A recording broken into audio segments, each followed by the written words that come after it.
Oi gente, tudo bem com vocês? Hoje eu tô aqui para falar sobre um conto do Machado de Assis, esse escritor que tão conhecido de todos nós, é o Orgulho Nacional, é um dos melhores nomes da literatura brasileira. Aqui já falei sobre o conto dele, Um Esqueleto, por exemplo, um conto fantástico, mais lado B do escritor. Mas o conto sobre o qual eu vou falar hoje é um conto que, inclusive, esteve na lista de leituras obrigatórias do PAS UNB. É um texto muito importante, que foi publicado no ano de 1884, no livro História Sem Data. Ele foi publicado ali pela primeira vez. Eu não vou utilizar este livro, eu vou utilizar essa antologia da Companhia das Letras, 50 contos de Machado de Assis. Alguns dos textos mais importantes desse escritor estão aqui, e um deles é A Igreja do Diabo. A Igreja do Diabo é um texto que mobiliza bastante as nossas reflexões. É um texto do Machado de Assis em que a ironia não é tão escancarada e evidente assim, ela é bem mais sutil. Há algo muito que se apresenta na superfície do texto que nos envolve, que às vezes pode até nos enganar, pode até nos levar para nos conduzir para um caminho, mas existe um outro caminho ali por trás, ali por baixo, né, nas entrelinhas do texto, que merecem a nossa atenção. Além disso, também é um dos textos mais pessimistas do escritor. Ali a gente percebe que o olhar que ele deposita sobre a humanidade é um olhar cético, é um olhar desconfiado, questionador, crítico e sem grandes esperanças de mudança, de melhoras. A Igreja do Diabo é um texto dividido em 4 capítulos, é um daqueles contos do Machado que é dividido em capítulos. O Alienista é um conto bem longo que tem vários capítulos, mas aqui a Igreja do Diabo é um texto até relativamente curto, possui 4 capítulos, cada um com um subtítulo, e ele basicamente gira em torno de uma anedota, né, de uma fábula que acontece entre Deus e o diabo. O diabo, esse anjo perverso, o anjo da desobediência, o anjo da confusão, se cansa e decide se organizar e vai comunicar a Deus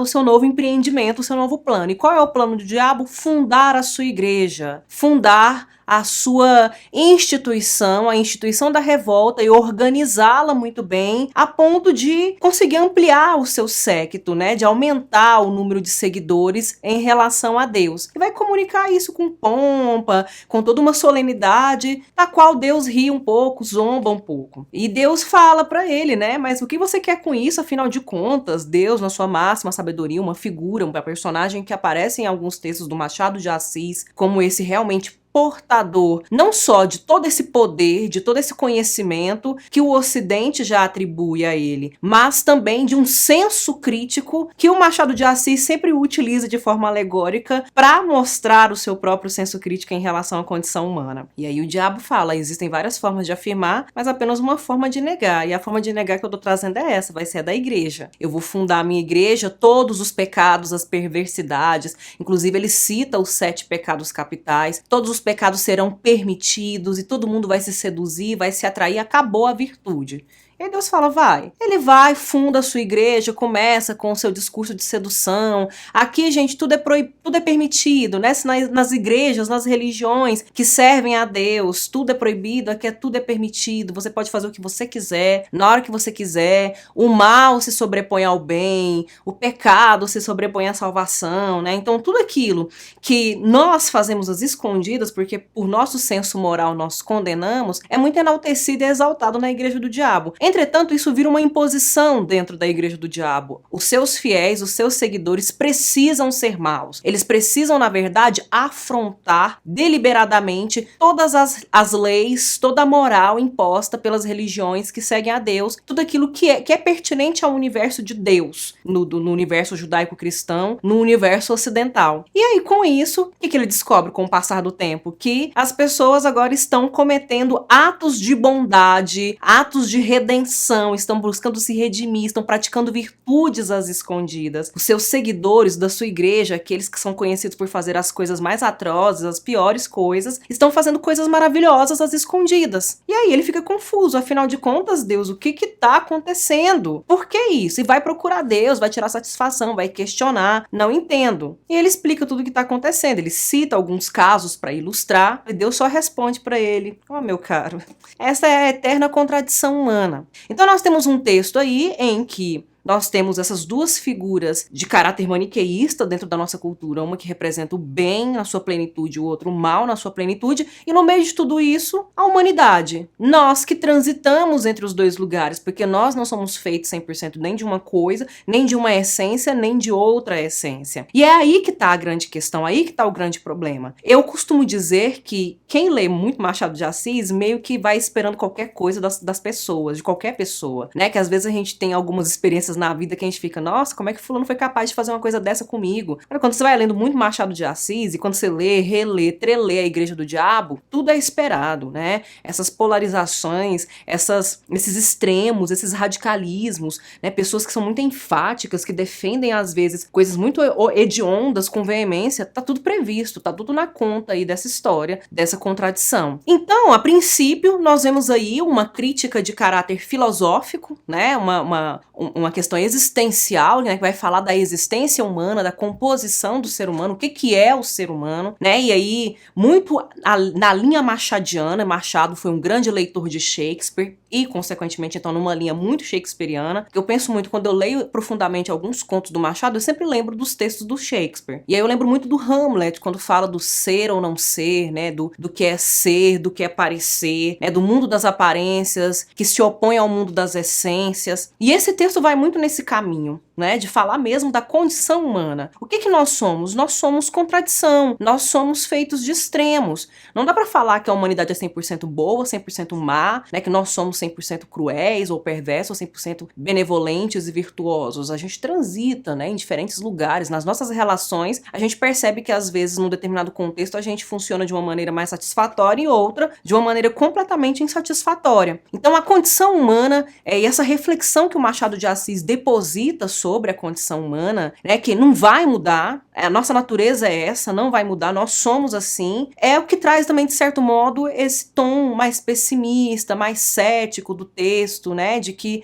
a gente toca a vida, a gente segue, e a gente é luz e sombra, a gente é afirmação e negação. Mas também vem uma reflexão de caráter de natureza muito política e sociológica, né, no que diz respeito mesmo da organização do mundo, da sociedade, que vai ao encontro de reflexões do âmbito cultural, que é quando ele vai falar, que ele vai tratar das religiões, a questão das religiões, qual é o mecanismo, né, a estrutura de funcionamento de boa parte das religiões, né, que se amparam num discurso extremamente moralista, dogmático, a doutrina tem forte caráter moralizante, mas isso não muda o caráter das pessoas. As pessoas são o que são, né? Determinado caráter não vai mudar porque eu ouvi uma palavra X ou Y, né? As experiências talvez tenham um poder muito maior de mudar a condição do pensamento de uma pessoa, de um indivíduo, né? De um sujeito. Mas o discurso, ele vem para proibir, para cercear, para impedir. Não pode fazer isso, mas isso não acontece necessariamente. E este não é o único conto do Machado de Assis que vai falar do mecanismo de funcionamento das religiões. Mas aqui a gente vê a crítica muito mais forte, muito mais enfática, porque são as próprias figuras sobrenaturais, né, as figuras supremas em relação à condição humana que estão discutindo isso. Um já sabe porque é onipotente, o outro que está descobrindo e está questionando isso. Até então não tinha analisado a fundo a natureza humana, então não dá conta de dominá-la, não vai dominá-la, porque ela é mesmo, a natureza humana é transgressora, o ser humano transgride, não vai obedecer a toda a lei, todas as regras, né? Sempre vai provocar ruptura, mudança, transgressão, revolução. Então a gente tem aí a discussão, né, de caráter sociológico de cultural, inclusive, sobre a estrutura das religiões, de que maneira o discurso religioso fala o que pode e o que não pode, e muitas vezes boa parte de indivíduos praticam atos de transgressão justamente pelo prazer de desobedecer a certas imposições, que é uma coisa também que ele chama a atenção aqui, que ele vai colocar, ele fica fazendo essas provocações, dando essas alfinetadas. Então nós temos esse olhar muito crítico de novo, né? O Machado de Assis foi um realista, um escritor cronologicamente falando, inserido no realismo brasileiro, mas como boa parte dos seus grandes estudiosos, né, dos estudiosos que realmente reconhecem a complexidade, a profundidade da obra do Machado de Assis, reconhecem que a sua obra não fica naquela cartilha, não fica fechada, não se prende à cartilha do realismo, né, de às vezes ficar atendendo a certas demandas do cientificismo, da objetividade, do racionalismo. Ele vai muito além, ele tem o seu realismo muito próprio, em que ele mobiliza figuras sobrenaturais, figuras do imaginário poético, religioso, do mundo ocidental, para discutir de novo a natureza humana, a condição humana. Então é um realismo que se preocupa muito com o ser humano, porque nós como pessoas, enquanto pessoas vivendo no mundo, nós temos as nossas vidas muito organizadas, guiadas e decididas por seres humanos, sendo nós mesmos ou a alteridade, outras pessoas. E isso é o que de fato vem a interessar Machado de Assis em alguns dos seus textos.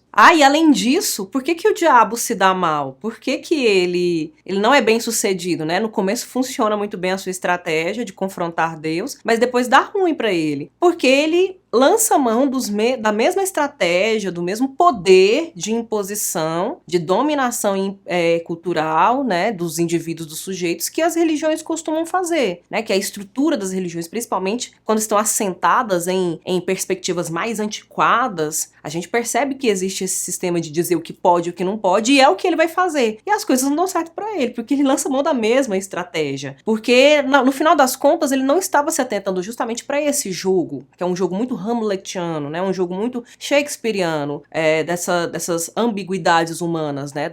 Da essência e da aparência, do ser e do parecer, né? Uma coisa é você estar ali falando, colocando um discurso, apregoando certos valores de virtudes, mas nos bastidores, como é que isso funciona? E ele só inverte o jogo, né? Para negar esse discurso da igreja, esse discurso religioso pautado na lógica cristã, mas o mecanismo acaba sendo ainda o mesmo. E aí, no final das contas, o que esse título tem de assustador, porque a gente vê, né, o título é A Igreja do Diabo, a gente já pensa o que vem a seguir. O que é para aqueles mais sensíveis, talvez mais temerosos? O que é que vem a seguir? Poderia sugerir aí uma narrativa que envolvesse, de fato, o cenário religioso, né? Discutir mesmo a questão do mundo sobrenatural e espiritual. Não, é uma discussão de caráter realista, novamente, né? De analisar questões culturais, sociológicas, políticas, questões existenciais, a partir desse diálogo entre essas duas figuras, e novamente colocando a questão da humanidade, a questão da condição humana como essa condição, como essa natureza que passa por valores muito contraditórios e muito ambíguos. Nós não somos nenhuma coisa nem outra. E aí tá o grande